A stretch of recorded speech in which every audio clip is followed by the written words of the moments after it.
Pause in military drills, ordered by Trump, leaves South Koreans uneasy. Seoul, South Korea. For 6 decades, joint exercises held by the militaries of South Korea and the United States have been the most visible and celebrated display of the alliance.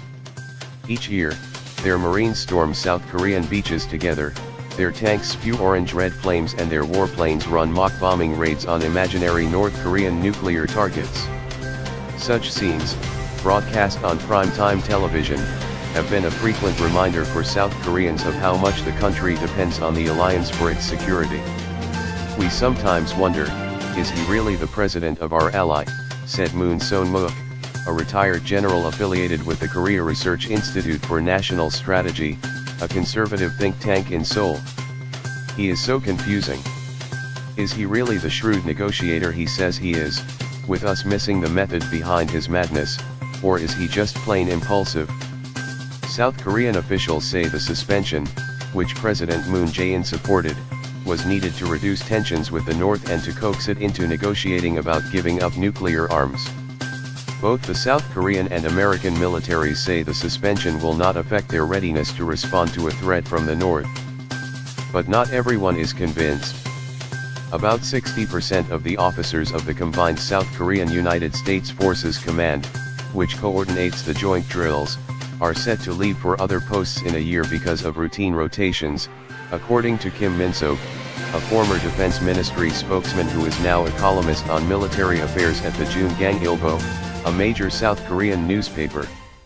At the same time, American negotiators have begun demanding that South Korea contribute much more to the cost of the United States military presence, citing the expense of the drills as a major factor, according to officials familiar with the ongoing talks. There has been no definitive estimate of how much the drills cost. But South Korean news media have put the combined figure for both countries at $72 million a year, rising sharply if more aircraft carriers or long-range bombers than usual are deployed, as they were last year. Both Seoul and Washington have said they will restart the joint drills if North Korea fails to follow through on its vague commitments to denuclearization. Conservative South Koreans, in particular, worry that Mr. Trump, eager to strike a nuclear deal with Mr. Kim, might bargain away joint military drills permanently, thus weakening the rationale for keeping American troops in South Korea. That outcome would leave South Koreans feeling extremely vulnerable, given the North's conventional weapons pointed at Seoul, and its 1.2 million strong army, which analysts say is one of the world's largest. Cheon Son-won, an analyst at the Asan Institute for Policy Studies in Seoul, said that Mr. Trump, in his negotiations with North Korea, was making the mistake of treating the North's nuclear weapons program and Washington's alliance with South Korea as bargaining chips of equal value. Even if North Korea gives up its nuclear weapons, I doubt it will. What about the North's other weapons of mass destruction, like biological and chemical weapons, and its massive standing army? Mr. Cheon said. The ending of joint exercises is an integral part of North Korea's strategy to weaken the South Korea-US alliance and drive out the American troops from South Korea. The American military currently has 28,500 troops in the country.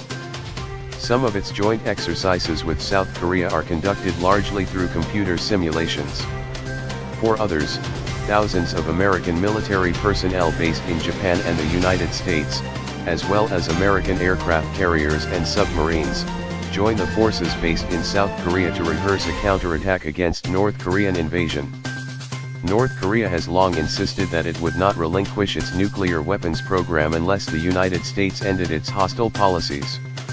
It has cited the joint military drills as a prime example of such American hostility, calling them rehearsals for invasion and using them as a pretext for bolstering its totalitarian control of its people.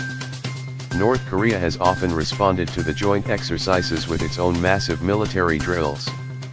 But Pyongyang has found it increasingly difficult to do so, especially since the economic collapse and famine endured the North in the 1990s.